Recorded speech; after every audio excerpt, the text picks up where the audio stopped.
Assalamualaikum warahmatullahi wabarakatuh. Alhamdulillah, selalu lisan kita terbasahkan dengan kalimat mulia ini sebagai tanda syukur kepada Allah Subhanahu wa taala atas segala nikmat yang dilimpahkan kepada kita, termasuk nikmat kehidupan dan akhirnya diisi dengan nikmat keimanan, dan kita mengetahui mana yang diperintahkan dan mana yang dilarang oleh Sang Pencipta Allah. Selanjutnya kita juga panjatkan salam hormat kita, salawat dan taslim kepada utusan Allah Nabi besar Muhammad sallallahu alaihi wa ala alihi wa sahbihi wasallam, yang dengan jasa beliaulah kita memahami syariat Allah Subhanahu wa taala dan juga mengucapkan salam hormat kepada beliau dijadikan ibadah kepada Allah Subhanahu wa taala. Saudaraku seiman, pada kesempatan ini kita akan membahas sebuah topik yang sebenarnya nampaknya pendek, tapi ini adalah asas atau pondasi dasar dalam kehidupan kita, yaitu tujuan hidup. Saudaraku seiman, kita bisa buka bersama-sama di awal acara kita ini surah Az-Zariyat. Ini biar Al-Quran yang menjawab judul kita ini supaya lebih jelas, dan dari situ insya Allah kita akan jabarkan panjang lebar. Surah Az-Zariyat, surah nomor 51 di ayat 56-nya. Di situ Allah Subhanahu wa taala berfirman yang memberikan gambaran tentang judul ini, dan surah atau ayat inilah yang menyebabkan kami memilih juga judul ini. Allah berfirman, "Wa ma khalaqtul jinna wal insa illa liya'budun." Aku tidak ciptakan jin dan juga manusia kecuali untuk mengabdi, menyembah, patuh kepadaku. Jadi teman-teman sekalian, sebagai seorang muslim, kita sudah yakin tentang makna kalimat La ilaha illallah. Tiada Tuhan yang berhak disembah kecuali Allah. Artinya, teman-teman semua melihat, mengarahkan pandangan matanya ke langit, semua yang dijangkau oleh mata kita di sana, dari burung yang terbang, pergantian siang malam, hujan yang turun, awan, bintang-bintang, atau yang tidak terjangkau oleh mata kita. Mungkin kecanggihan teknologi manusia sampai di hari kita sekarang masih belum bisa menjangkau jenis-jenis bintang tertentu di langit sana. Jadi ada yang belum nampak gitu ya. Kemudian juga di bumi, apapun yang nampak. Seperti misalnya yang nampak seperti manusia, kita sendiri ya, manusia ini sendiri. Dari beragam macam paras wajah, postur tubuh, kemudian bahasa, kebiasaan, ya, tradisi, dan populasi manusia. Interaksi satu sama yang lain di antara mereka.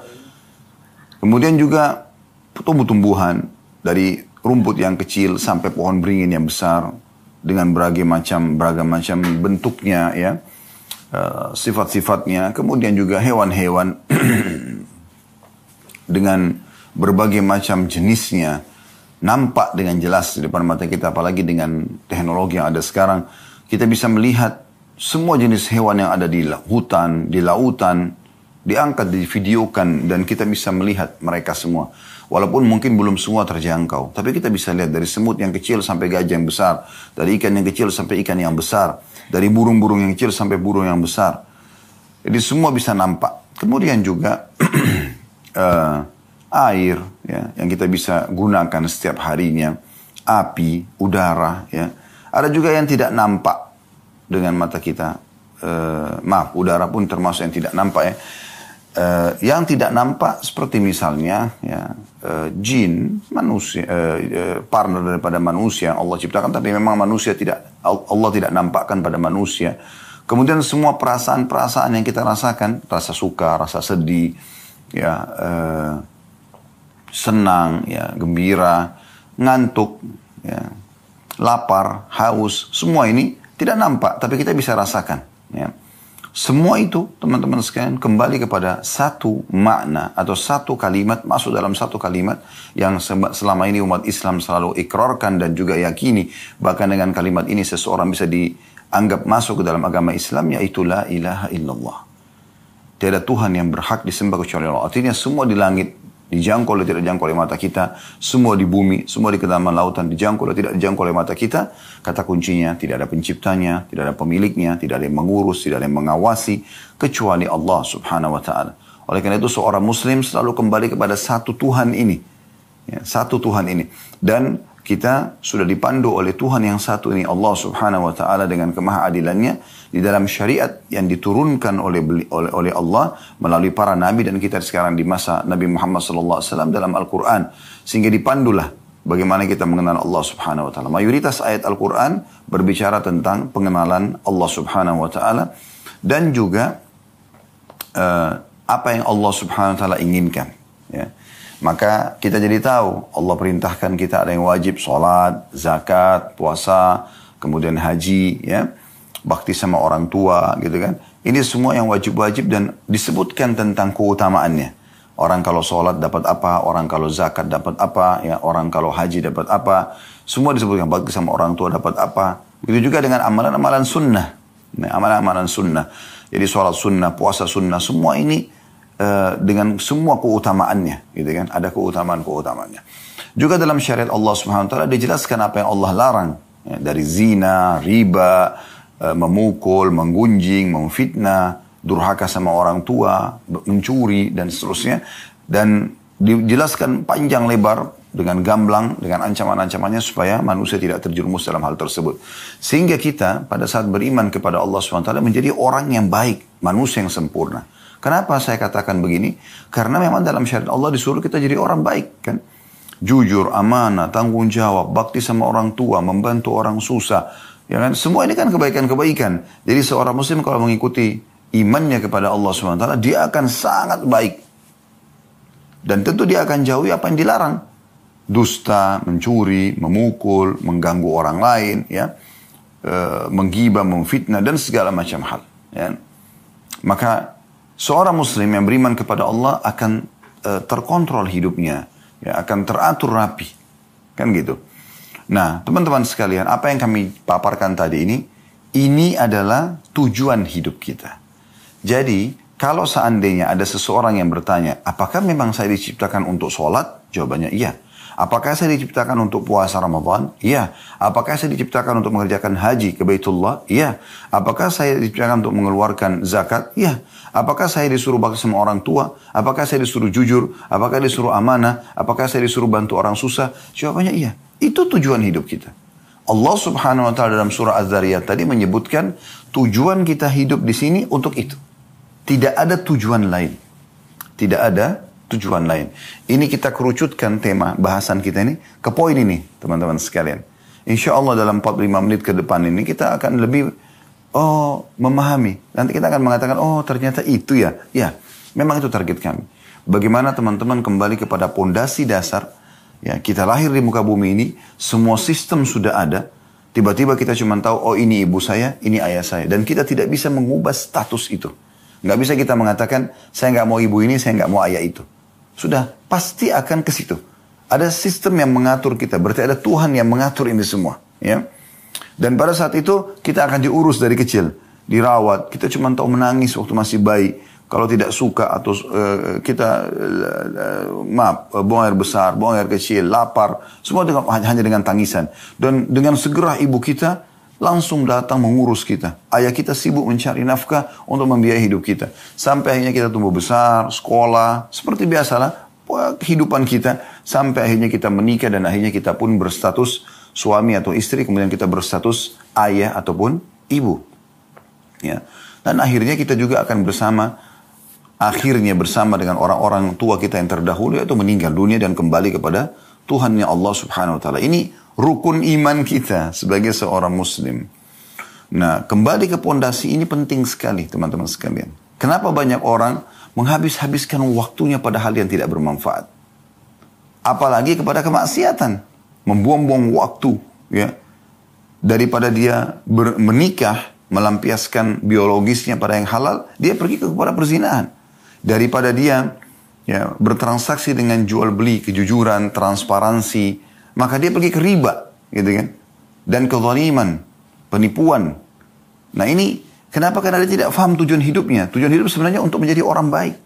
Untuk menjadi orang patuh kepada Allah. Dan menjauhi semua yang dilarang. Kalau orang terjerumus pada pelanggaran ini karena tidak faham tujuan hidup dia apa. Dia tidak faham sebenarnya. Kita berada di muka bumi ini dengan sistem yang sudah ada. Semua fasilitas yang ada. Air, udara, Semua musim-musim, kebutuhan kita buah-buahan, hewan-hewan, banyak semua yang terpenuhi. Semua itu hanya satu. Mengerucut kepada surah Az-Zariyat tadi, ayat 56. Fahami ini teman-teman sekalian. Supaya jangan lagi setelah mendengarkan ceramah ini kita menyia-nyiakan banyak waktu kita. Hanya dipakai pada hal-hal yang tidak ada manfaatnya. Kalau bukan yang Allah perintahkan, wajib atau sunnah, maka minimal Anda kalau mau menggunakan sebagian waktu Anda, sebagian saja kepada hal yang mubah. Kalau yang haram tidak dibolehkan sama sekali. Yang Allah subhanahu wa ta'ala haramkan, itu tujuannya dipelajari untuk dijauhi, bukan dicoba. Tidak usah Anda mengatakan, oh babi Allah haramkan, saya mau coba dulu bagaimana rasanya. Nggak perlu. Nggak perlu Anda mengatakan, oh ini khamar, minuman keras Allah haramkan, saya mau tahu dulu rasanya seperti apa. Dan seterusnya. Tidak perlu. Kita pelajari hanya untuk dijauhi. Nah demikian juga dengan hal-hal yang halal. Allah perintahkan, disuruh kita pelajari dan kita boleh nikmati. Dan kita kerjakan. Sholat, puasa, haji dan seterusnya. Dan semua makanan-makanan halal, minuman halal, pakaian halal, pendapatan halal, silakan nikmati. Nah ini pondasi dasar teman-teman sekalian. Pondasi dasar. Banyak sekali manusia lalai dari masalah ini. Sehingga akhirnya terbuang-buanglah waktu. Dan mereka akan menyesal di akhir hidup mereka. Teman-teman bisa lihat, kita buka juga pelengkap daripada bahasan kita, Al-Quran. Silakan buka di aplikasi handphone Anda. Surah Al-Mu'minun. Surah nomor 23, ayat 99. Ya. Sekali lagi, surah Al-Mu'minun, surah nomor 23, ayat 99. Di situ Allah subhanahu wa ta'ala menjelaskan tentang bagaimana nanti orang-orang yang tidak mengetahui tujuan hidupnya, mereka kufur kepada Allah subhanahu wa ta'ala, mereka menghabiskan waktunya selama di dunia yang sangat terbatas, 60-70 tahun setelah itu mereka akan meninggal juga. Sebagaimana para penghuni kuburan, kalau Anda lewat di kuburan, Anda akan lihat itu adalah gundukan tanah dan juga batu nisan. Tapi sadar gak kita, kalau di dalamnya ada manusia seperti kita, bahkan mungkin lebih cantik, lebih gagah, lebih kaya, lebih berprestasi, tapi toh juga masuk ke dalam kuburan. Bukan cuma mereka, para nabi-nabi pun merupakan utusan Allah juga masuk ke dalam kuburan. Mereka dikuburkan. Kita pun akan seperti itu. Jangan nanti di saat malaikat maut datang, mencabut ruh kita, dan kita sudah dibungkus dengan kain kafan, dimandikan oleh orang-orang terdekat kita yang kita tidak bisa memprotes mereka sama sekali. Mereka tinggal membungkus kita lalu membawa kita ke kuburan. Dan sesuai dengan sabda Nabi SAW, kalau anak Adam meninggal dunia akan ikut ke kuburan 3. Akan ikut keluarganya, akan ikut hartanya, dan akan ikut amalnya. Serta akan pulang 2. Yang pulang adalah keluarganya. Secinta-cinta Anda kepada suami, secinta-cinta Anda kepada istri, secinta-cinta Anda kepada anak, anak kepada orang tua, dan siapalah sahabat dengan sahabatnya, mereka paling lama di atas liang lahat itu setengah jam. Setengah jam, mungkin 1 jam paling lama. Tidak akan pernah ada seorang ibu pun yang sangat cinta dengan anaknya, ayah cinta sama anaknya, suami atau istri cinta satu sama yang lain, atau sahabat sama sahabatnya nginap di kuburan itu, tidak ada. Sudah menjadi sistem yang Allah buat, pasti mereka pulang. Walaupun mereka sedih, tapi mereka tidak akan temani kita di sana. Yang kedua, harta. Semewah apapun mobil yang teman-teman miliki, hanya akan parkir di pagar kuburan. Tidak akan masuk ke liang lahat. Juga kalau mobil Alphard Anda, Ferrari Anda dimasukkan ke liang lahat, mau diapakan? Mobil nggak dipakai di kuburan. Kan gitu. Maka semua ini akan pulang. Kerabat Anda akan beraktivitas mengisi sisa umur mereka, tinggal mereka lakukan isi dengan kebaikan atau keburukan, itu tergantung. Kemudian harta Anda akan dibagi menjadi warisan. Yang tinggal bersama Anda apa? Yang ketiga, yaitu amal. Nah yang selama ini teman-teman tidak fahami tujuan dari hidupnya, untuk sholat, untuk puasa, untuk segala macam, di saat itu mereka menyesal. Coba seandainya. Nah perhatikan tadi surah Al-Mu'minun kita bacakan, ya. Allah subhanahu wa ta'ala berfirman, Qala rabbirji'un. Orang-orang nanti yang kafir, ya, yang kufur kepada Allah, orang-orang yang tidak pernah mengisi dengan amal saleh, ya. Mereka tidak tahu tujuan hidupnya, foya-foya saja, tiap hari mabuk-mabukan, kumpul-kumpul, tidak ada manfaatnya. Tidak ada hasilnya, tidak ada detik-detik yang Allah berikan diisi dengan ibadah, ya. Yang merupakan tujuan dasar tadi surah Az-Zariyat. Dia mengatakan, Qala rabbirji'un. Ya Allah, kembalikan aku, gitu kan. Mereka baru engah di saat malaikat maut sudah depan mata mereka, mereka sudah tinggal dicabut ruhnya, baru mereka mengatakan, wahai Tuhanku, kembalikan aku. Hati-hati teman-teman, jangan Anda menjadi orang yang disebutkan dalam surah Al-Mu'minun ini. Itu 99-nya. Ayat 100-nya Allah mengatakan, untuk apa mereka minta kembali? Apakah mereka mau kembali ke restoran favoritnya untuk makan makanan kesukaannya? Apakah mereka kembali untuk kumpul lagi dengan pasangan hidup dan anak-anaknya? Apakah mereka minta kembali untuk meeting bisnis yang miliaran? Apakah mereka kembali untuk mengatur sebuah program-program yang mungkin ya, atau mengaplikasikanlah program yang sudah mereka susun tapi belum sempat dijalankan? Tidak sama sekali. Ya. Mereka mengatakan, la'alli a'malu salihan fima tarakt. Semoga saja di saat engkau kembalikan aku, hai Tuhanku, ya, ke dunia, jangan mati dulu, gitu kan? Agar aku bisa beramal saleh, apa yang aku tinggalkan. Perhatikan, jadi ini tujuan hidup sebenarnya. Di saat kematian baru dia sadari.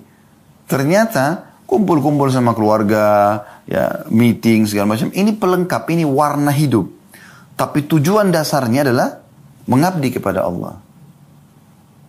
Dia berharap kembali ke dunia untuk beramal saleh yang dulu dia sia-siakan. Lalu kata Allah apa? Kalla. Innaha kalimatun huwa qailuha. Nggak mungkin, kata Allah. Itu hanya perkataan yang terucapkan di lisan. Wa min waraihim barzahun ila yaumi yub'atsun. Dan di belakang mereka ada barzakh, kehidupan barzakh. Ada dinding pemisah antara mereka dengan dunia. Mereka nggak bisa lagi. Nggak ada lagi kuburan terbuka, orang yang mati bisa keluar beraktivitas lagi seperti kita, nggak ada lagi.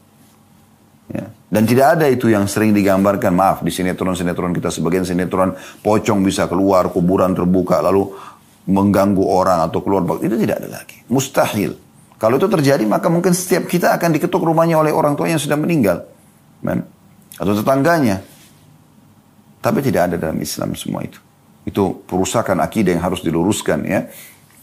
Jadi teman-teman sekalian, orang baru menyadari di saat dia meninggal, oh ternyata ini tujuan saya hidup. Ya. Sekarang saya kasih contoh rasional. Kalau teman-teman, misal kita anggap di titik ini, tiba-tiba ada malaikat maut di depan mata kita. Dan itu pasti terjadi, demi Allah akan terjadi teman-teman. Saya bukan menakut-takuti, tapi kita pasti akan begitu. Saya atau Anda lebih dulu, kita semua sedang menuju ke liang lahat kita. Di saat malaikat maut itu datang, antara Anda sama malaikat maut itu, saya saja di ruangan ini, di studio ini, bisa tiba-tiba lihat malaikat maut. Anda semua tidak tahu. Kan begitu orang kalau mau meninggal, kan tidak ada yang bisa lihat malaikat maut. Allah hijab matanya, tidak bisa dia lihat. Tapi tiba-tiba, seperkasa apapun ya, orang itu, sepintar apapun dia, sekaya apapun dia, pada saat itu hitungan detik dia akan meninggal. Ruhnya dicabut, selesai.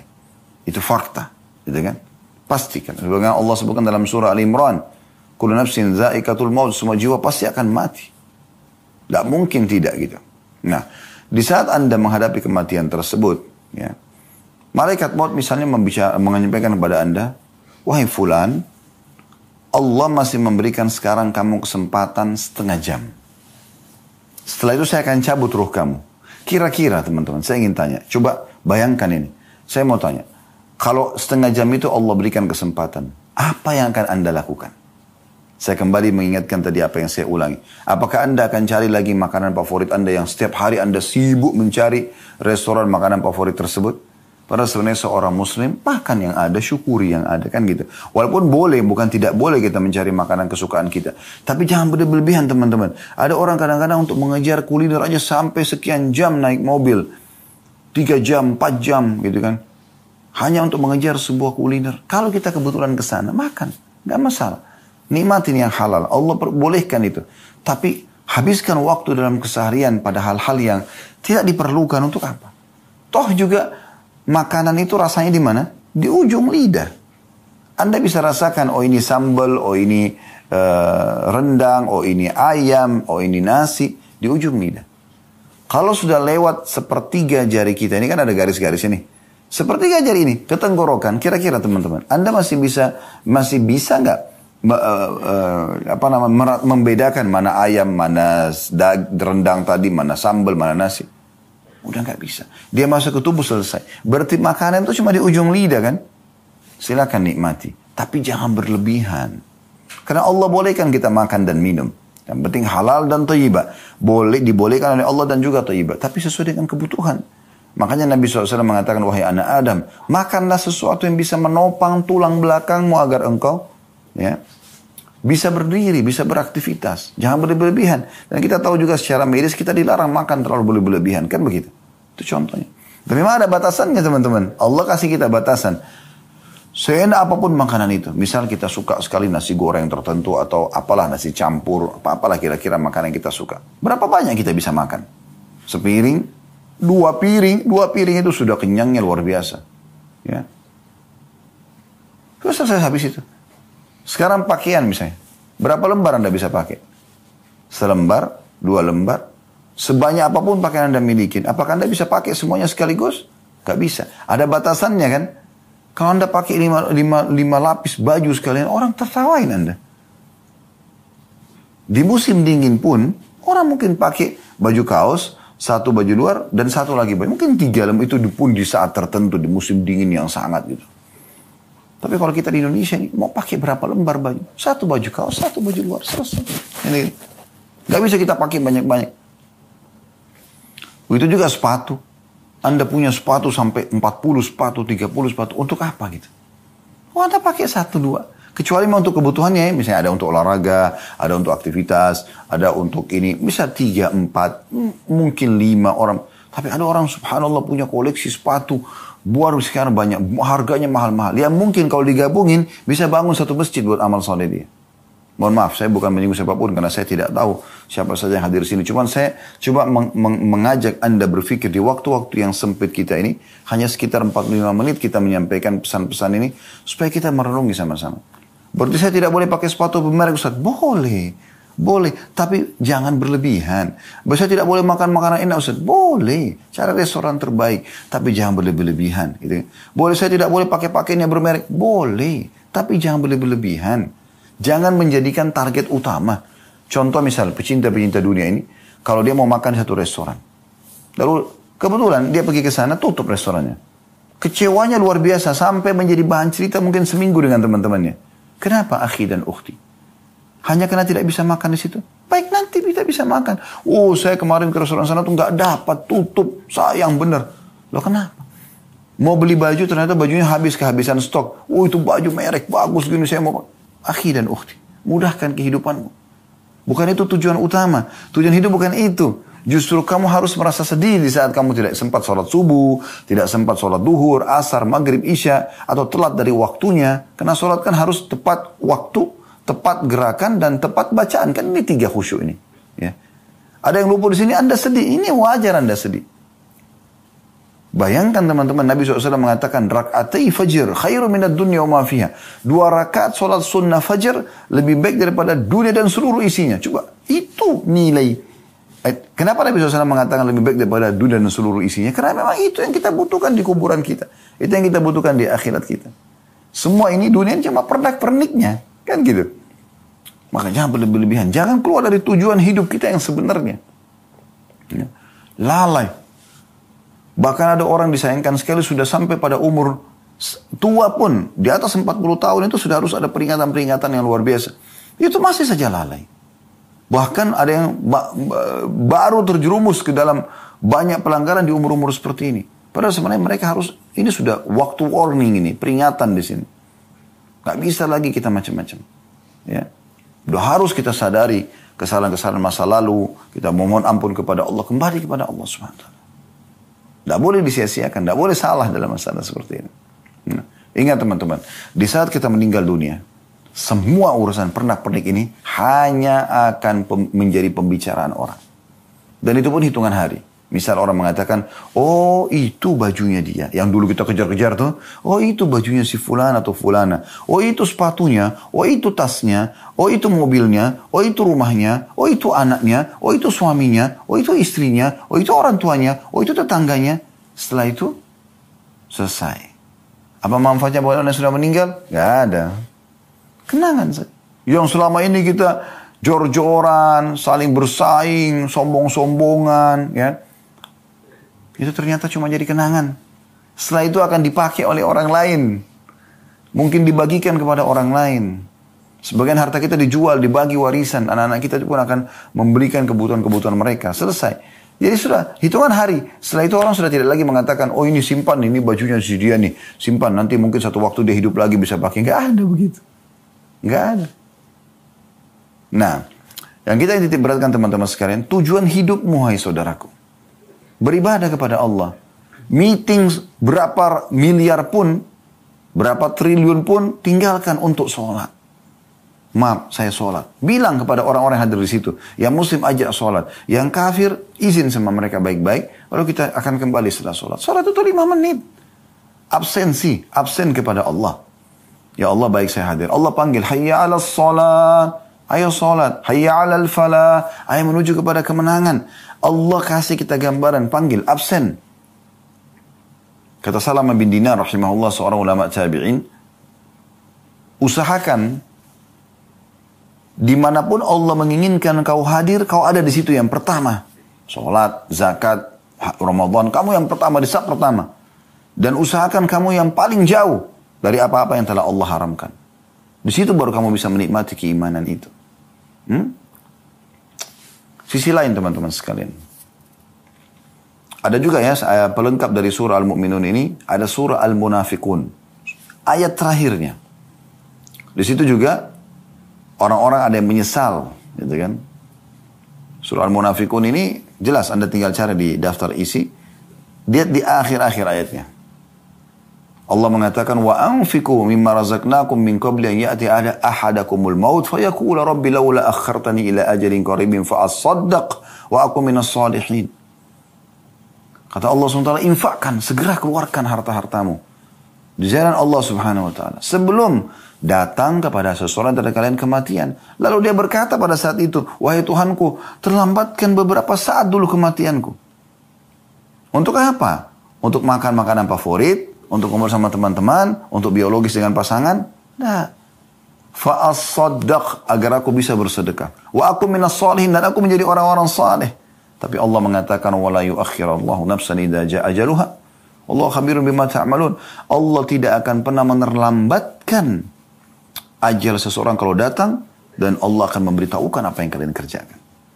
Akhir surah Al-Munafikun. Ini pelengkap tadi yang surah Al-Mu'minun ayat 99 sampai tadi 101 gitu kan. Jadi teman-teman sadari poin ini. Tujuan kita mengadakan Zoom taklim Zoom ini pada waktu ini, dan Anda pun meluangkan waktu, saya meluangkan waktu, mungkin kita punya aktivitas yang lain. Semua tidak ada lain kecuali untuk menyadari tujuan hidup kita apa.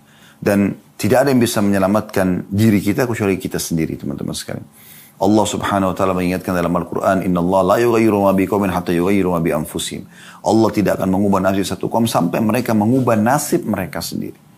Kalau Bapak Ibu tidak segera menyelamatkan dirinya, menyadari masalah ini, maka pastikan teman-teman sekalian, kalau Anda akan menyesal nanti di akhir ajal nanti. Dan ingat teman-teman, jangan pernah bangga dengan amal soleh yang pernah kita kerjakan. Oh, saya sudah sekian kali haji, sudah sekian kali umrah, umur saya sudah sekian puluh tahun, saya sudah berapa kali sholat, ya, saya sudah bakti sama orang tua saya. Jangan pernah berbangga dengan itu. Karena Anda tidak pernah tahu apakah itu sudah diterima dengan pahala sempurna atau tidak. Oleh karena itu kita selalu disuruh berbuat amal soleh setiap hari selama ajal kita belum datang. Kenapa teman-teman kita selalu sholat tiap hari? Kenapa kita selalu baca bismillah setiap kali mau makan dan minum? Kenapa enggak sekali seumur hidup saja? Karena memang kita butuh memperbanyak amal soleh tersebut, dan kita bersaing di situ untuk mendapatkan derajat tertinggi di surga nanti, di akhirat nanti. Teman-teman sekalian, saya ingin masuk kepada poin, lalu apa yang harus saya lakukan agar hidup saya ini sesuai dengan tujuannya. Yang pertama, teman-teman sekalian, bersyukur kepada Allah Subhanahu Wa Taala atas nikmat kehidupan yang Allah berikan ini. Dan syukur caranya adalah dengan menggunakan nikmat kehidupan ini pada ketaatan kepada Allah. Nah itu bentuk syukur. Dan tidak masuk akal teman-teman sekalian, orang yang bersyukur kepada Allah dia gunakan untuk bermaksiat. Kan gitu. Anda kalau diberikan kebaikan, ada jasa dari seseorang yang lain, tidak masuk akal kalau Anda balas dengan kejahatan kan. Harusnya Anda balas dengan kebaikan. Ya, Anda berterima kasih pada dia, Anda memuji-muji dia, Anda membalas mungkin ya dengan kebaikan-kebaikan. Nah, tanpa menyamakan Allah dengan makhluknya, kita harusnya begitu. Tanda syukur kita kepada Allah harusnya kita gunakan di atas ketaatan kepada Allah subhanahu wa ta'ala. Ada statement yang menarik ya, dari Ibnu Qayyim rahimahullah. Beliau mengatakan, "Asy-syukur zuhur athar ni'matillahi ala lisan 'abdihi, thana'an wa i'tirafan." Syukur itu, ya, itu adalah nampak dari lisan seorang hamba sebagai bentuk bekas nikmat Allah dengan puji-pujian dan mengakui sebagai nikmat. Wa ala qalbihi syuhudan wa mahabbah, dan dalam hatinya ada kesaksian kalau ini memang nikmat dari Allah, dan juga mencintai pemberi nikmat itu. Wa ala jawarihi inqiyadan wa ta'ah, dan anggota tubuhnya itu menunjukkan tentang bagaimana dia tunduk dan patuh kepada Allah subhanahu wa ta'ala. Jadi tidak masuk dalam syukur itu teman-teman, kalau orang itu justru melakukan kemaksiatan kepada Allah. Dan sederhana, teman-teman faham gak atau sadari gak? Maaf, saya bukan menggurui. Kalau ibadah itu punya kenikmatan. Dulu di majelis ilmu seperti ini, dengarkan ceramah itu punya kenikmatan. Kenapa Anda tidak lakukan setiap hari? Kenapa hanya 45 menit atau 1 jam? Tentu waktu kita sekarang segitu. Tapi Anda bisa ulangin kan? Di playlist YouTube kami, kalau Anda datang ke channel YouTube kami, Khalid Basarma Official, ada playlistnya. Setelah beranda, ya, ada home itu, kemudian ada playlist. Anda klik, ada 25 lebih ya, seingat saya kajian kitab di sana. Anda bisa privat bersama kami. Anda tinggal pilih kitab mana, ya. Dan kitab yang paling mahal itu 150.000 rupiah saja harganya, Minhajul Muslim. Itu 1000 lembar. Semua sudah kami bedah kecuali ya bab warisan saja. Anda bisa ikutin setiap hari Anda dengarkan. Hari Senin misalnya Anda jadwalkan untuk belajar Minhajul Muslim. Hari Selasa Anda ingin belajar hadis, ada Sahih Targhib Tarhib, ada Riyadhus Shalihin, ada Sahih Hadis Qudsi. Ada banyak pilihannya ya. Ada Bulughul Maram, itu fikih hadis ya. Kemudian juga hari Rabu misalnya Anda mau belajar ya, dosa-dosa besar, ada Al-Kabair. Sudah 140 lebih dosa-dosa besar yang kita sudah bahas gitu kan. Dari durhaka sama orang tua, berbuat syirik, membunuh, berzina, riba dan seterusnya. Banyak di situ Anda bisa dengarkan. Kurikulumkan sehingga nanti Senin depan Anda cuma kembali kepada Minhajul Muslim. Hari Selasa Anda cuma kembali kepada kajian kitab hadis. Ya, Selasa depan. Hari Rabu Anda cuma mendengarkan dosa-dosa besar. Hari Kamis misalnya Anda mau belajar masalah rumah tangga. Kami ada bedah buku Mahkota Pengantin. Ada juga bedah buku lanjutannya Baginda Mendidik Anak dalam Islam. Kemudian hari Jumat misalnya Anda ingin mendengarkan sejarah Nabi. Ada 40 sekian, 50 sekian episode ya, seingat saya. Kemudian juga ada serial-serial sahabat ya. Ada 40 lebih juga sahabat, biografi mereka, perbuatan amal-amal mereka, supaya kita mudah contohin gitu petuah-petuah mereka dan seterusnya. Misalnya hari Sabtunya misalnya Anda ingin belajar tentang contoh misalnya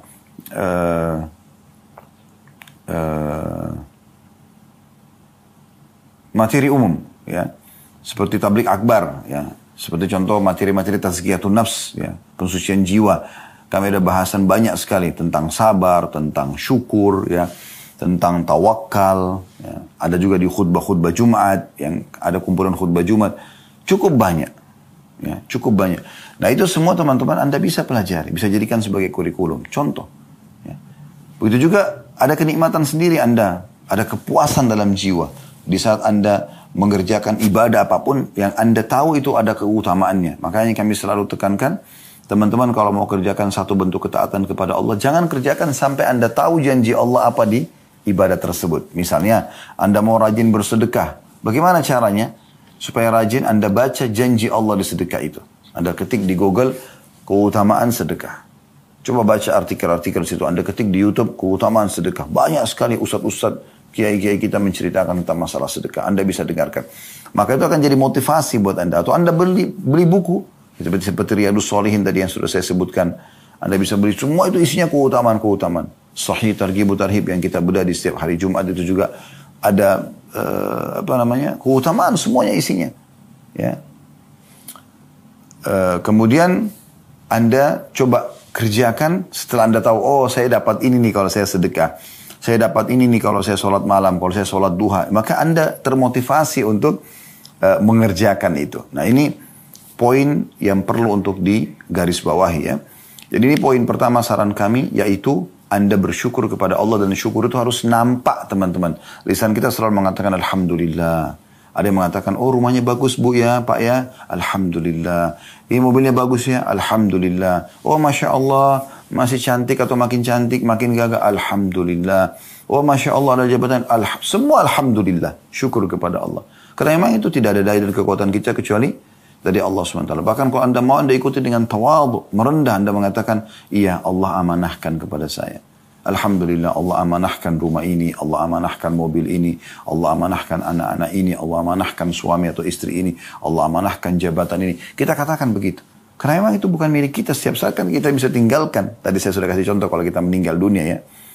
Jadi kita seperti itu, bersyukur kepada Allah. Nampak di lisan dengan i'tiraf, tadi kata Ibnu Qayyim rahimahullah, dengan nampak bersyukur. Kemudian di hati kita yakini memang oh ini nikmat Allah. Besarkan nikmat itu teman-teman walaupun kecil. Besarkan dia. Kita bisa hirup oksigen, ini sebuah nikmat yang besar. Dan yang kita bisa mendengar sebuah nikmat yang besar. Bahkan mohon maaf, Anda bisa buang air besar, mengeluarkan angin, buang air kecil. Nikmat Allah yang besar. Bayangkan banyak orang dirawat gara-gara tidak bisa buang air besar, tidak bisa buang air kecil. Terlalu banyak nikmat Allah yang melimpah ya. Yang kadang-kadang manusia karena termudahkan depan mata dia, maka dia anggap remeh. Nah ini penting sekali teman-teman sekalian. Syukuri nikmat Allah subhanahu wa ta'ala. Yang kedua, yang harus Anda lakukan, ya, mulailah Anda membuat program-program ibadah Anda. Dan mulai dengan hal-hal yang wajib saja dulu. Tata sholat Anda. Sholat 5 waktu. Azan, nggak ada kegiatan lain. Sholat. Apapun konsekuensinya. Enggak, saya harus sholat. Karena ini kewajiban. Kalau bertemu antara hak wajibnya Allah dengan hak wajibnya makhluk. Misalnya Anda mau sholat 5 waktu. Ada panggilan suami bagi ibu-ibu. Ada panggilan orang tua. Itu juga wajib dalam agama Islam. Tapi karena bertemu dengan hak wajibnya Allah, harus kita dahulukan haknya Allah. Sholat dulu. Ada kalau lagi sholat biar dipanggil suami, dipanggil orang tua, nggak boleh kita batalin. Beda kalau hak Allah yang sunnah, sholat sunnah, bertemu dengan hak wajibnya makhluk. Misal Anda lagi sholat sunnah dipanggil oleh suami atau dipanggil oleh orang tua kita, boleh kita batalin sholat sunnah itu. Karena memang yang wajib kita dahulukan. Tapi kalau ketemu dengan yang wajib tidak bisa. Tata hidup Anda, ibadah Anda mulai dari yang wajib. Tingkatkan kualitasnya dan tingkatkan kuantitasnya bagi yang bisa ditingkatkan kuantitasnya. Ya, maaf, kuantitas di wajib ini tidak ada. Kualitas, nanti di sunnah itu ada. Kualitas yang Anda tingkatkan. Sholat misalnya, Anda tadi 3 poin yang saya bilang. Tepat waktu, azan kerjakan di awal waktu. Karena kata Nabi SAW itu ditanya oleh seorang sahabat, amal apa yang paling Allah cintai? Beliau mengatakan sholat di awal waktunya. Kemudian tepat gerakan, pelajari baik-baik gerakan-gerakan sholatnya. Ya. Tentu dimulai dari wudu. Kemudian yang selanjutnya adalah tepat bacaannya. Tingkatkan kualitasnya dari sebelumnya. Mulai dari sini insya Allah akan baik semuanya. Kalau ini sudah berjalan bagus, baru kemudian Anda masuk ke sholat-sholat sunnah. Dan jangan kagetkan diri kita. Sholat malam, atau sholat yang berdekatan dengan sholat wajib dulu deh. Sunnah rawatib, qobliyah, ba'diyah, ya. Mulai. Anda baca keutamaannya. Ya. Kata Nabi SAW, siapa yang menjaga 12 rakaat sehari semalam, maka Allah akan bangunkan baginya istana di surga. Kan gitu, ada sholat-sholat sebelum dan sesudah wajib. 2 rakaat sebelum subuh, ada 4 rakaat sebelum duhur, 2 rakaat sudah duhur, 2 rakaat setelah maghrib, 2 rakaat setelah isya. Itu 12 rakaat misalnya. Kemudian Anda ya tingkatkan ke sholat malam, ya, tingkatkan ke sholat taubat. Jadi Anda mulai tingkatkan ke yang lain. Kalau Anda misalnya sudah mulai rutin mengerjakan sholat malam 2 rakaat, Anda tingkatkan lagi ke 4 rakaat, tingkatkan lagi ke 8 rakaat, sampai nanti Anda 11 rakaat. Setelah itu Anda konsisten menjaganya. Nah, di sini di sholat sunnah, tadi saya bilang ditambah. Selain kualitas, Anda tingkatkan kuantitasnya. Kuantitas maksudnya apa? Tadi kalau 2 rakaat Anda jadikan 4 rakaat. 4 rakaat Anda jadikan 6 rakaat. Terus sampai sempurna. 11 rakaat. Kalau sudah itu, sudah sempurna, ada konsisten, Anda mulai menambah kuantitas bacaan. Tadi Anda cuma baca inna atayna wal asr. Anda sekarang tambah dengan, diperpanjang dengan surah ad-duha, ya, al-a'la, dan seterusnya. Kalau Anda sudah mulai mulai terbiasa sebulan, 2 bulan, 6 bulan, Anda pindah ke kualitas atau kuantitas bacaan yang lebih panjang. Di sholat-sholat sunnah teman-teman, fatwa ulama sudah membolehkan kita memegang mushaf, memegang Quran, atau memegang aplikasi Al-Quran di handphone kita. Sambil baca dari awal Al-Baqarah sampai khatam nanti dengan sholat malam Anda. Kan gitu. Ini boleh. Baik, ini sholat. Misalnya terus Anda pindah ke puasa Ramadan. Ya. Anda jaga kualitasnya. Ramadan yang lalu apa yang kurang Anda sekarang sempurnakan. Ibu-ibu yang masih punya utang-utang Ramadan jangan ditunda-tunda. Usahakan pada saat sudah selesai Lebaran Idul Fitri Anda sudah langsung masuk ke masuk ke kalau Anda sudah kerjakan puasa Ramadannya Anda mungkin ada hal-hal yang utang Ramadan tadi, kalau Anda punya utang dulunya Anda suka tunda-tunda sampai menjelang Ramadan akan datang, sekarang Anda kerjakan lebih cepat ya. Begitu selesai Lebaran Anda sudah langsung bayar utang Anda tanpa Anda utang, supaya kalau Anda meninggal tidak ada beban gitu kan. Kemudian kalau sudah Anda mulai pindah ke puasa-puasa sunnah, Senin Kamis, Ayyamul Bid ya. Anda coba lakukan, tingkatkan. Ini harus Anda sendiri yang lakukan. Begitu juga dengan zakat, setahun sekali. Baik, ada zakat, ada sedekah. Kalau sedekah setiap hari kita dianjurkan. Ada haji, sekarang setahun sekali. Ya kan? Dan ada umrah yang bisa kita kerjakan sepanjang tahun. Maka ini semua buat program hidup Anda, mulai dari yang wajib, kemudian Anda sempurnakan dengan yang sunnah. Yang ketiga teman-teman sekalian, jauhi semua kemaksiatan. Tutup semua keran-kerannya. Dimulai dari yang wajib. Dimulai maksudnya yang haram. Ya, dimulai dari yang haram. Ya, ini harus difahami baik-baik. Jadi apapun yang haram Anda tinggalkan. Tidak boleh sama sekali Anda biarkan pintu terbuka. Masa lalu biarkan berlalu. Setelah taklim ini tidak boleh lagi. Begitu juga nanti kalau sudah Anda maksimal meninggalkan yang haram, Anda pindah ke yang makruh. Makruh pun jangan dikerjakan. Karena memang kedua hal ini dilarang dalam agama. Walaupun makruh tidak berdosa kalau dikerjakan. Tapi tinggalkan. Minum berdiri, makan berdiri, kan itu semua makruh hukumnya. Tapi usahakan tinggalkan supaya nanti lama-lama Anda kan menuju kepada kesempurnaan apa merupakan tujuan hidup Anda. Dan yang terakhir teman-teman, yang keempat, banyak berdoa kepada Allah Subhanahu wa taala. Banyak berdoa kepada Allah Subhanahu wa taala, dan ingat berdoa ini harus diikutkan juga dengan ada poin kelima sih ya.